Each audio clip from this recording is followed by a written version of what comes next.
Alors ici, c'est le numéro 4 de la révision de fractions décimaux en pourcentage. Alors voici comment on fait pour placer certains nombres rationnels sur une droite numérique.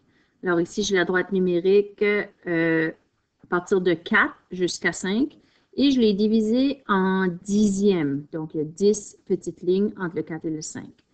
Donc ici, on a 4 et 2 cinquièmes. Donc 4 et 2 cinquièmes, la façon la plus facile de le placer sur la droite numérique, c'est de le convertir en nombre décimal.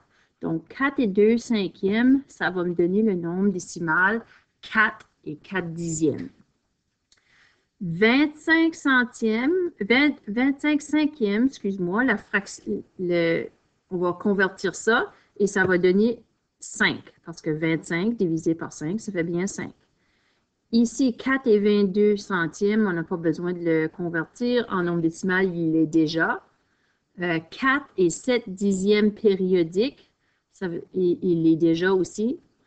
Ensuite de ça, 97 vingtièmes, si je fais 97 divisé par 20, ça va me donner 4 et 85 centièmes. Et ici, pour 450%, alors 450%, c'est comme si j'ai 450 divisé par 100, parce que le pourcentage, c'est comme si le 450 est sur 100. Donc, ça fait, pour trouver le nombre décimal, je vais faire 450 divisé par 100. Donc, ça va me donner le nombre décimal 4 et 5 dixièmes.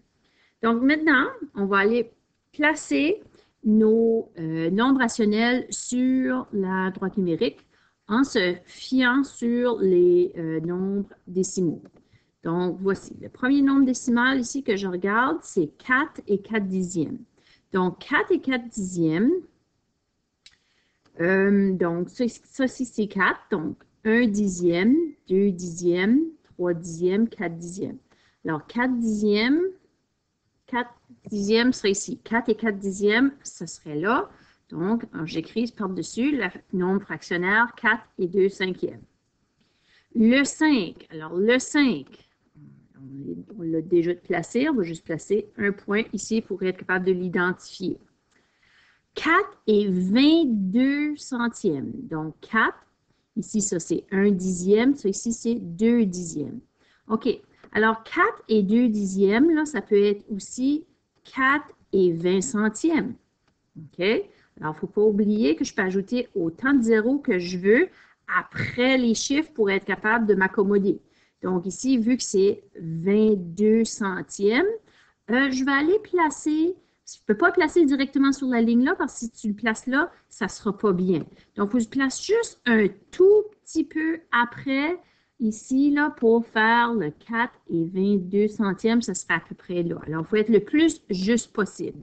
Alors, ça, c'est 4 et 22 centièmes. Juste aller effacer ici. Bon. Prochain, 4 et 7 dixièmes périodiques. Donc, le 4 est ici, 1 dixième, 2 dixièmes, 3 dixièmes, 4 dixièmes, 5 dixièmes, 6 dixièmes, 7 dixièmes. Alors ici, j'ai 4 et 7 dixièmes. Mais ici, là, 4 et 7 dixièmes, c'est comme si je le place là, c'est comme si j'ai un 0 par la suite. Mais ce n'est pas ça que j'ai présentement. Parce qu'il y a une petite ligne sur le dessus ici, ça veut dire que ça continue avec des 7. Donc, c'est comme si que le 7 se poursuit, il est périodique. Donc, ce serait un autre 7, puis un autre 7, puis un autre 7 qui se suit. Donc, le 4 et 7 dixièmes devient 4 et 77 dixièmes. Donc, celui-là, je dois aller le placer plus près du 8 ici.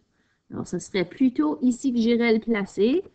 Fait que ici, je vais l'effacer pour pas qu'on se mêle. Donc, ici, ça va être le 4 et 7 dixièmes périodique va être situé à peu près là. Donc, 97 vingtièmes, c'est 4 et 85 centièmes. Donc, je viens de te dire qu'ici, c'est 4 et 7 dixièmes. Donc, juste là, c'est 4 et 8 dixièmes. Donc, 85 va se situer un peu plus loin. Donc, c'est plus proche du 9. Là. OK? Donc, là, je vais placer un point là. Et ça va être 4 et 97 vingtièmes. J'ai oublié de le placer. Donc, 97, je vais l'écrire à la main. 97 vingtième. Je serai placé là. Et le dernier qu'on a placé, 4 et 5 dixièmes. Donc, 4 et 5 dixièmes, 1 dixième, 2 dixièmes, 3 dixièmes, 4 dixièmes. 5 dixièmes serait placé ici. Donc, 4 et 5 dixièmes. Alors, c'est comme ça qu'on fait pour placer nos nombres rationnels sur une droite numérique.